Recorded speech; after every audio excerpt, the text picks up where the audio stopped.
October 11 was a nightmare for air passengers in Bengaluru. Following a sudden downpour, roads leading to the Kempegowda International Airport were flooded. Taxis and private cars could not reach the terminals at the airport. The situation was so bad that some passengers hired a tractor to get to the airport.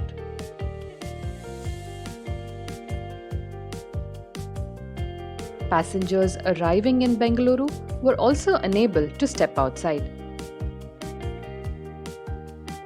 They had to wade through muddy water with their luggage to catch taxis or buses to the city.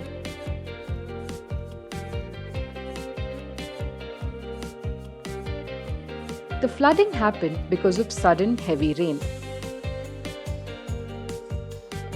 178.3 mm of rainfall was recorded at the airport in 24 hours.